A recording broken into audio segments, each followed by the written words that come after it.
Abhyuday tuition classes ધોરણ 10 ગણિત વિશેષ દાખલાઓમાં આજે આપણે વાત કરવાના છીએ પ્રકરણ 7 અને પ્રકરણ 14 આધારિત અગત્યના દાખલાઓની. વિશેષમાં કે તમે આજે વિડીયોની અંદર જેટલા પણ દાખલા સમજવાના છો તે તમામ દાખલા તમારે વ્યવસ્થિત ધ્યાનથી જોવાના છે, સમજવાના છે. અને જ્યારે તમને એક્ઝામ્પલર કે પછી અન્ય કોઈ ટેસ્ટમાં આ પ્રકારના દાખલા આપવામાં આવે તો તમારે તે ગણવાનો પ્રયત્ન કરવાનો છે. વિશેષ પ્રકરણ 7 અને પ્રકરણ 14માં આવતા અગત્યના જે સૂત્રો છે એ પણ તમે તમારી નોટબુકમાં આ દાખલાઓ સમજો ત્યારે સાથે રાખશો અને તે પ્રમાણે પ્રાથમિક ગણતરી તમારે જે કરવાની છે તે તમારા રફ નોટમાં બાજુમાં કરી લેવાની, જેથી તમને દાખલા સમજવામાં સરળતા રહેશે. સ્ક્રીન પર રકમ તમારી પાસે પહેલી છે કે જેમાં એક્સ પરનું એવું બિંદુ શોધો કે જે એ -1, 2 અને બી 5 અને 4થી સમાન અંતર ઉપર આવેલું હોય. રકમને ધ્યાનથી વાંચો તો તમને ખ્યાલ આવશે કે એક્સ પરનું બિંદુ કીધું છે તો તમે તેને ધારો કે બી પી બિંદુ કહી દો, અને એક્સ પરનું કીધું છે માટે તમારે એક્સ ત્યાં રાખવાનો છે અને વાય 0 કરી દેવાનો છે. જો તમારી પાસે ત્યાં વાય અક્ષ પરનું બિંદુ કીધું હોત તો વાય જે છે એ રાખી મૂકશું અને એક્સ 0 કરી દઈશું, એ ધ્યાન ખાસ રાખશું. તો પી બિંદુ એવું હોય છે કે જે પી એ બરાબર પીબી એટલે કે સમાન અંતર ઉપર આવેલું હોય તો તમારે તેની કિંમત અહીંયા આ રીતે મૂકી દેવાની છે, પી એ બરાબર પીબી. હવે તમારે ત્યાં બંને તરફ વર્ગ આપી દેવાનો છે. વર્ગ આપ્યા પછી તમારે ત્યાં લાગુ પાડવાનું છે અંતર સૂત્ર. રફ નોટમાં કે તમારા બાજુના પેજમાં તમે ગણતરી પ્રાથમિક કરી શકો છો. અંતર સૂત્ર તમારે મૂકતા પહેલાં આ પ્રમાણે તમે ત્યાં તેની કિંમત મૂકતા હતા તે ખાસ યાદ રાખશો કે જેમાં એક્સ -1નો વર્ગ વત્તા 0 -2નો વર્ગ બરાબર પીબીની કિંમત લઈએ તો એક્સ -5નો વર્ગ વત્તા 0 -4નો વર્ગ. અહીંયા તમારી પાસે કાઉન્સ ખોલ નાખશો તો એક્સ પ્લસ 1 થઈ જશે, ઉપર માથે વર્ગ વત્તા -2નો વર્ગ બરાબર એક્સ વર્ગ, પ્રથમ પદનો વર્ગ, મધ્યપદ નિશાની 2 ગુણ્યા પહેલું બીજું એટલે કે 10x અને 25/5નો વર્ગ અને અહીંયા 4નો વર્ગ 16. સજાતીય પદો જે છે તમે સરવાળા કરી દેશો તો અહીં એક્સ વર્ગ ઓછા 10x વત્તા 41 થઈ જશે અને અહીંયા એક્સ વર્ગ વત્તા 2x વત્તા 5x થઈ જશે. પછી તમે બરાબરની આ તરફ બધા પદ લઈ આવશો તો -x વર્ગ કરવાનો છે, અહીંયા પ્લસ 10x કરવાના છે જે નિશાનીમાં ભૂલ છે, અને અહીંયા તમારે -41 બરાબર 0 કરી દેવાના છે. એક્સ વર્ગ જે છે એ ડિડક્ટ થઈ જશે, 2x વત્તા છે અને 10x વત્તા છે માટે ત્યાં 12x થઈ જશે, વત્તા 5 અને ઓછા 41માંથી 36 માઇનસ આવી જશે બરાબર 0. 36 બરાબરની પહેલી તરફ લઈ જાઓ તો તમારી પાસે ત્યાં 12x બરાબર 36, જેથી x બરાબર તમને મળે 12 તેરી 36. તો x તમારો જે છે એ કિંમતમાં મૂકી દેવાનો. તો પી 3 અને 0નું જે બિંદુ છે એ તમારા માટે ઉકેલ છે કે જે એ અને બીથી સમાન અંતર ઉપર આવેલું હશે. રકમ બીજી છે જેમાં વાય અક્ષ પર એક એવું બિંદુ શોધો કે જેથી પી 3, 2 અને ક્યુ -1, -5થી સમાન અંતર ઉપર હોય. આગળ ઉપર કીધા પ્રમાણે તમને આ વખતે વાય કીધો છે તો આપણે ધારો કે કોઈ બિંદુ એ લઈ લઈએ કે જેમાં એક્સ જે છે 0 થઈ જાય અને વાયની કિંમત યથાવત રાખશું તો એપી બરાબર એ ક્યુ થઈ જશે. બંને તરફ વર્ગ કરી દઈશું, અંતર સૂત્ર લાગુ પાડશું અહીંયા પણ તો 0 -3નો વર્ગ વત્તા વાય -2નો વર્ગ બરાબર 0 -1નો વર્ગ વત્તા વાય -5નો વર્ગ. કાઉન્સ ખોલી નાખશું, 3નો વર્ગ 9 થઈ જશે. અહીંયા પ્રથમ પદનો વર્ગ, મધ્યપદ નિશાની 2 ગુણ્યા પહેલું બીજું, અંતિમ પદનો વર્ગનું વિસ્તરણ. અહીંયા તમારી પાસે 0 વત્તા 1 એટલે 1નો વર્ગ 1 થઈ જશે, અને અહીંયા કાઉન્સનું વિસ્તરણ કરી નાખશું, પ્રથમ પદનો વર્ગ વત્તા ઓછા 2 ગુણ્યા પહેલું પદ બીજું પદ, અંતિમ પદનો વર્ગ. દરેક પદ જે છે તમે બરાબરની આ તરફ લઈ આવજો, જે પોતે પ્લસ છે તે પોતે માઇનસ થઈ જશે અને માઇનસ પ્લસ થઈ જશે બરાબર 0. હવે 9 જે છે એમાંથી તમે અહીંયા +4 13, 13માંથી 1 બાદ કરી એટલે 12, 12માંથી 25 તમારે બાદ કરવાના છે. તમારી પાસે ત્યાં જવાબ આવી જશે -13. વાય વર્ગ જે છે ડિડક્ટ થઈ જશે, -4 અને -10 બરાબર -14 વાય થઈ જશે.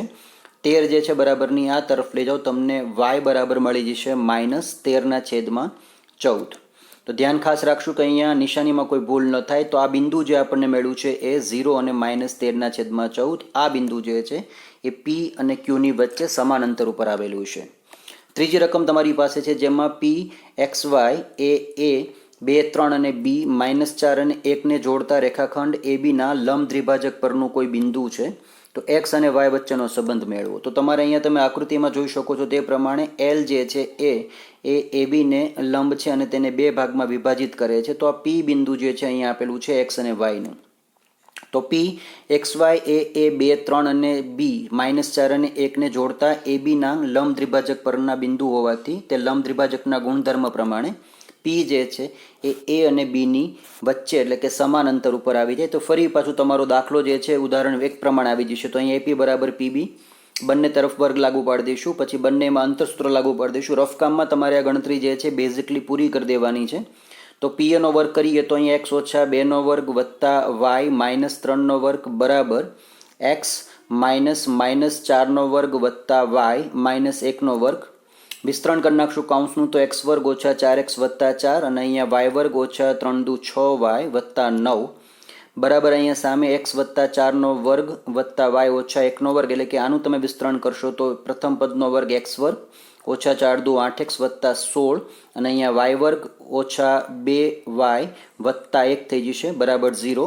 હવે તમે આ બધા પદ જે છે તમે બધા બરાબરની 0 લઈ આવશો તો આ પદમાં કોઈ ફેરફાર નથી થતો, તેના તે પદ એમને રાખવાના છે. નિશાની જે છે એ અહીંયા પદથી બદલાઈ જાય છે. અહીંયા 9 ને 4 13 કરી દીધા છે, તે ખાસ યાદ રાખશું. આ બધી નિશાની જે છે વિસ્તરણ સીધું કર્યું છે. પ્રથમ પદનો વર્ગ વિરુદ્ધ નિશાની 2 ગુણ્યા પહેલું બીજું અંતિમ પદનો વર્ગ એ બધા પદ અહીંયા જે છે પ્લસ માઇનસમાં દાખલ થઈ ગયા છે, એ ખાસ યાદ રાખશું.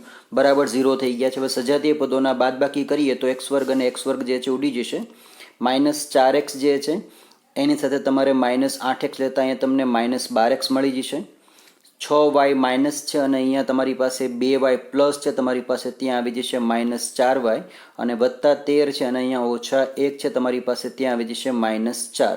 ગણતરી ખાસ કરી લઈશું. વત્તા 13 ઓછા 16 અને ઓછા 1 ઓછા 17માંથી તમે વત્તા 13 બાદ કરતા -4 મળે. હવે આ પદમાંથી તમે -0 કાઢી નાખશો તો તમારી પાસે ત્યાં આવી જશે 12x વત્તા 4y વત્તા 4 બરાબર 0. દરેક પદને તમે 4 થી જો કોમન કાઢ લઈશો તો તમારી પાસે ત્યાં ત્રિપદી આવી જશે 3x વત્તા y વત્તા 1 બરાબર 0. તો અહીંયા પી જે છે એક્સ વાય બિંદુ એ એ બીના લંબ દ્વિભાજક પરનું કોઈ પણ બિંદુ હોય તો એક્સ અને વાય વચ્ચે તમે સંબંધ જુઓ તો સંબંધ તમારી પાસે આવી જશે 3x વત્તા વાય વત્તા 1. સુરેખ પદાવલી બની જશે આ બંને વચ્ચે, ખાસ યાદ રાખશું. એક્ઝામ્પલ જે છે વ્યવસ્થિત સમજી લઈશું. સૌથી વિશેષ કે તમને જો હજી આમાં ખબર ન પડતી હોય તો રફ નોટની અંદર બાજુમાં તમારે અંતરસૂત્રના જેટલા દાખલા આપણે અગાઉ ગણેલા છે તે બધા તમારે પાછા એકવાર રિફર કરવાના રહેશે. હવે વાત કરીએ પ્રકરણ 15માં આવતા આંકડાશાસ્ત્રમાં, જેમાં નીચેના સમાન લંબાઈના વર્ગોવાળી આવૃત્તિ વિતરણ પરથી મધ્યક વિચલનની રીતે શોધવાનું છે. તમારી પાસે અવલોકન આપેલા છે 0 કે તેથી વધુ, 50 કે તેથી વધુ, 100 કે તેથી વધુ, 150 કે તેથી વધુ, 200 કે તેથી વધુ, 250 કે તેથી વધુ, 300 કે તેથી વધુ અને 350 કે તેથી વધુ. તો તમારી પાસે આ વિતરણ તમને આપેલું છે થી વધુ પ્રકારનું. તો તમારે અહીંયા પ્રથમ એને મૂળ આવૃત્તિ વિતરણમાં બદલવું પડશે. જેમ કે તમારે 0 કે તેથી વધુ હોય તો તમારે આ બંને વર્ગને લેવાના છે ભેગા આ રીતે 0 થી 50, પછી 50 થી 100, 100 થી 150, 150 થી 200, 200 થી 250, 250 થી 300 અને 300 થી 350 એ લેવાના છે. બીજી મહત્વની વસ્તુ કે તમારે વિતરણ જે છે બાદ કરવાનું છે. થી ઓછામાં તમને બધી સંચય આવૃત્તિ આપી છે, અહીંયા તમે બાદ કરશો. 100માંથી 90 બાદ કરતાં આપણને 10 મળી જાય, 90માંથી 75 બાદ કરતાં 15, 75માંથી 45 બાદ કરતાં 30, 45માંથી 25 બાદ કરતાં 20, 25માંથી 10 બાદ કરતાં 15, 10માંથી 2 બાદ કરતાં 8 અને છેલ્લે તમારી પાસે વધશે 2. આ ખાસ યાદ રાખશું. વિતરણ તમારી પાસે થી વધુ પ્રકારનું છે. થી ઓછા પ્રકારના તમારી પાસે કોઈ પણ દાખલા આવે તો તમારે તેમાં આ જ વસ્તુ કરવાની છે, પણ હવે ત્યાં ઉલટી વસ્તુ થઈ જશે. ઉદાહરણ તમારે ખાસ પાઠ્યપુસ્તકના અને તમને સ્વાધ્યાયના જે આપેલા છે તે ખાસ સમજી લેવાના છે. તો આ તમારું બની ગયું મૂળ આવૃત્તિ વિતરણ. હવે આને તમારે મધ્યક શોધવાનો છે વિચલનની રીતે. તો વિચલનમાં તમારી પાસે પ્રથમ વર્ગ બની ગયા છે, આવૃત્તિ તમારી પાસે અહીંયા આવી ગઈ છે. મધ્ય કિંમત તમારે દરેકની શોધવી પડશે. 0 વત્તા 50 એટલે ભાગ્યા 2 કરતાં આપણને 25 મળી જાય. દરેકમાં વર્ગ લંબાઈ તમે જોશો ધ્યાનથી તો બધામાં ગેપ જે છે 50-50નો પડે છે. તો દરેકમાં તમે 50-50 ઉમેરતા જશો, એ હિસાબે તમારી પાસે આ મધ્ય કિંમતનું કોલમ તૈયાર થઈ જશે. વિચલનની વાત કરી છે, તમારે ત્યાં કોઈ પણ એક મધ્યક ધારી લેવાનો છે. તો ધારો કે આપણે 175ને ધારી લઈએ તો આ બધું 0 થઈ જાય. ઉપરનું બધું -1 2 3 અને નીચે 1 2 3 આવી જશે. અહીંયા તમારી કિંમત 0 થઈ જશે. યુઆઈ તમે લીધો છે સૂત્રમાં FI/UI, તો તમારી પાસે જે છે કિંમત હવે એ 10 ગુણ્યા 30 3 એટલે કે -30, 15 ગુણ્યા 2 એટલે કે -30 અને 30 એકા 30 એ આવી જશે. નીચે 15 એકા 15, 8 દુ 16 અને 3 દુ 6 અહીંયાનો તમારો સરવાળો અને આમાંની તમારી સરવાળો તમારે કરવાનો. અહીંયા તમારી પાસે સરવાળો બધાનો ઋણ આવી જશે, અહીંયા તમારો સરવાળો બધામાં ધન આવશે. તો અહીંયા ટોટલ -90 છે, જેમાંથી તમારે 15 + 16 + 6 બાદ કરશો, તમને જવાબમાં ત્યાં -35 મળશે. સિગ્મા એફઆઈ તમારી પાસે ટોટલ 100 થાય છે. સૂત્ર મૂકી દઈશું મધ્યકનું, x બાર બરાબર a plus sigma FI UI છેદમાં sigma FI into h. h તમારી પાસે દરેકમાં 50 આપેલો છે. 175 તમે ધારેલો મધ્યક છે. એફઆઈ યુઆઈ તમારી પાસે -53 છેદમાં 100 ગુણ્યા 50 છે. પોઈન્ટ કાપશો, તમારી પાસે ત્યાં જવાબ આવશે -26.5. 175માંથી તમે 26.5 બાદ કરતા તમારો જવાબ થઈ જશે 148.5. એ તમારો મધ્યક છે. તો આ દાખલો તમારે આ રીતે ખાસ કરવાનો છે. અને અહીંયા કોષ્ટક તમારે જે છે બને ત્યાં સુધી પ્રથમ તમારે બનાવવું પડશે, જેથી તમે દાખલો ગણી શકો. રકમ તમારી પાસે બીજી છે, જેમાં એક આવૃત્તિ વિતરણમાં એક વર્ગના વિદ્યાર્થીઓની ઊંચાઈ તમને નીચે પ્રમાણે આપી છે. તો તમારે એમાં ABCD E અને Fના મૂલ્યો શોધવાના છે. તો અહીંયા ઊંચાઈ તમારી પાસે 150 થી 155, 155 થી 160, 160 થી 165, 165 થી 170, 170 થી 175 અને 175 થી 180. દરેકમાં ગેપ જે પડે છે 5-5નો પડે છે. તમને અહીંયા આવૃત્તિ આપી છે, જેમાં 12, પછી B, પછી 10, પછી D, E, 2 અને ટોટલ 50 આપેલો છે. અહીંયા સંચય આવૃત્તિ A છે, આપણને ખબર નથી. અહીંયા 25 છે, C છે 43, 48 ને F છે. અહીંયા શું છે આપણને આઈડિયા નથી. તો પ્રથમ આપણે આ બધી વિગતોને બનાવવી પડશે. તો પ્રથમ આપણે કોષ્ટક બનાવશું. જે કોષ્ટક તમને પેપરમાં આપેલું છે તે વિગત તમારે અહીં મૂકી દીધી છે. આ બંને વિગત તમને પેપરમાં આપેલી છે. કુલ તમારી પાસે 50 થાય છે. આ વિગત તમને પેપરમાં આપી છે. તો તમારે સંચય આવૃત્તિ બનાવવું પડશે CF.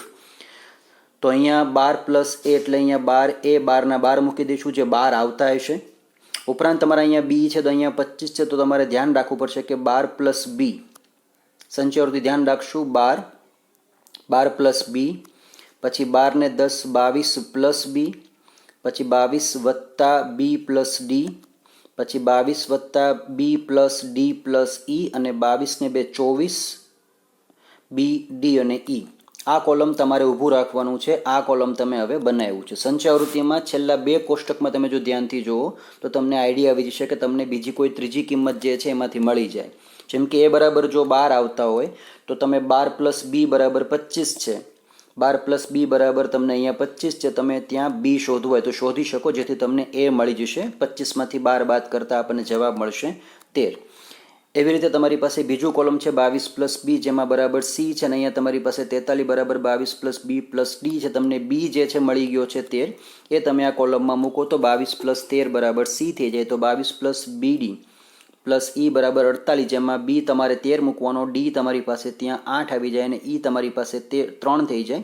તો તમને જવાબ જે છે મળી જશે 43 + E બરાબર 48. E તમને મળશે ત્યાં 5. આ કિંમત તમારી ત્યાં શોધી લેવાની, જે તમારો જવાબ થઈ જશે. હવે આ તમારી જે કિંમત તમને મળી છે, જેમાં C બરાબર 35 મળ્યો છે, D બરાબર 8 મળી ગયો છે, E બરાબર 5 અને F બરાબર તમને ત્યાં પછી 50 મળી જાય. આમ તમારી પાસે A બરાબર, B બરાબર, C, D અને EF બરાબરની કિંમતો મળી ગઈ છે. વિગત તમારે એકવાર વ્યવસ્થિત દાખલામાં જોઈ લેવાની છે, સમજી લેવાની છે. શું કરવાનું છે, દાખલો કોઈ જગ્યાએ અઘરો નથી આવતો, માત્ર તમારે કોષ્ટકને ધ્યાનમાં રાખવાની વિગત છે. રકમ તમારી પાસે અંતિમ છે, જેમાં વક્રરેખાઓથી વધારે પ્રકારના ઓજીવ અને થી ઓછા પ્રકારના ઓજીવ એકબીજાને 50 અને 100 બિંદુમાં છેદે. જો માહિતીનો બહુલક 80 હોય તો મધ્યક શોધો. તો થી વધારે પ્રકારની અને થી ઓછા પ્રકારની ઓજીવ રેખાઓ એકબીજાને જ્યાં છેદે ત્યાં x અક્ષને જ્યાં મળે તે સંખ્યા મધ્યસ્થ બને છે. જે તમારે પાઠ્યપુસ્તકમાં સૌથી છેલ્લા ટોપિકમાં તમને વિગત આપેલી છે, તે ખાસ યાદ રાખશો. અંડરલાઈન તમને ત્યાં બધામાં કરી હતી અને તમે ત્યાં જોઈ પણ છે. બીજું કંઈ બંને ઓજીવ રેખા 50 અને 100માં, એટલે કે તમારી પાસે એક્સનું કિંમત મૂલ્ય જે છે 50નું છે અને વાયની કિંમત 100 છે. આથી મધ્યસ્થ જે છે આપણે 50 ગણી શકાય. અને માહિતીનો બહુલક જે આપણને 80 આપેલો છે, તો એ તમારે જોવાનું છે કે બહુલકનું સૂત્ર તમારી પાસે 3 ગુણ્યા મધ્યસ્થ -2x બાર છે. અહીંયા ધ્યાન રાખશું ખાસ કે આ લાઈન તમને જો યાદ નહીં હોય તો તમે અહીંયા સીધો x નહીં ધારી શકો, કારણ કે અહીંયા જ્યાં બંને છેદે છે ત્યાં x અક્ષને મળશે અને x અક્ષની તમને કિંમત અહીંયા આપેલી છે 50ની. રકમને બીજું કોઈ જગ્યાએ કોઈ તકલીફ પડે એવું કે આમાં વાક્ય છે જ નહીં. માત્ર આ લીટી તમારે ધ્યાનમાં રાખવાની છે કે ઓજીવ જ્યારે બંને છેદે ત્યારે એક્સ અક્ષને સમાંતર હોય અથવા એક્સ અક્ષમાં જ્યાં મળે ત્યાં મધ્યસ્થ બને તો તમને અહીંયા કિંમત આપી દીધી છે. આગળનું કામ તમને દરેકને આવડે છે. સૂત્ર તમારું z બરાબર 3m - 2x બારનું છે. બહુલક તમને 100 આપેલો છે. મધ્યસ્થ તમારી પાસે ત્યાં 3 × 50 અને મધ્યક તમારી પાસે શોધવાનું કીધું છે. તો એ કિંમત મૂકી દઈશું. 100 માંથી 150 બાદ કરીએ તો -50 અને -2 x બાર છે, જેથી માઇનસ માઇનસ ઉડી જશે. 50/2 બરાબર 25. x બાર તમારા મધ્યકની કિંમત થઈ જશે. આ સાથે તમારા સમગ્ર ગણિતના પ્રકરણમાં આપણે જેટલા દાખલાઓ અને જે પ્રકારની વિગતો બાકી રાખી હતી એ તમામ સેશન અહીંયા પૂર્ણ થાય છે.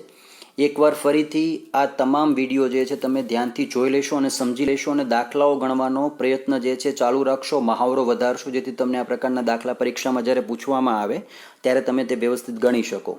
હવે પછી તમને એક્ઝામ્પલર કે પછી તમારી જે યુનિટ ટેસ્ટ હોય છે એકમ કસોટી જેવી એ તમને આપવામાં આવશે અને તેના જવાબ તમારે જે તે સમય મર્યાદામાં સીધા મોકલવાના રહેશે. એ ખાસ યાદ રાખશું. ઘણા વિદ્યાર્થીઓ નવનીતમાંથી બેઠે બેઠા ઉતારા મારે છે. જૂના વિડીયોમાં મેં તમને ક્યારેક પણ જો દાખલા આપેલા હોય ત્યારે મેં તમને લગભગ ત્યારે વાત કરી છે કે જ્યાં માખણ લખ્યું હશે તો માખણનો મતલબ થાય છે નવનીત, અને તમે નવનીતમાંથી જો જવાબ બેઠા ઉતારા મારતા હો તો એ વસ્તુ નથી કરવાની. દાખલાઓ તમારી પાસે એવા જ આવશે મોટાભાગના કે જે તમને પાઠ્યપુસ્તક કે નવનીતમાંથી બિલકુલ નહીં મળે, તો તમારે જાતે ગણવાનો પ્રયત્ન કરવાનો છે. વિડીયોને વ્યવસ્થિત ધ્યાનથી જોવાનો છે અને તેમાં આપને સમજાવવામાં આવેલ તમામ દાખલાઓ જે છે એ વ્યવસ્થિત સમજી લેશો. નોટમાં સારા અક્ષરે લખી લેશો. મોકલવાની કોઈ જરૂર નથી, પરંતુ દાખલાઓ આધારિત તમને જ્યારે કોઈ નવા દાખલા પ્રકારના આપવામાં આવે તો તમને તે ગણતા આવડવા જોઈએ.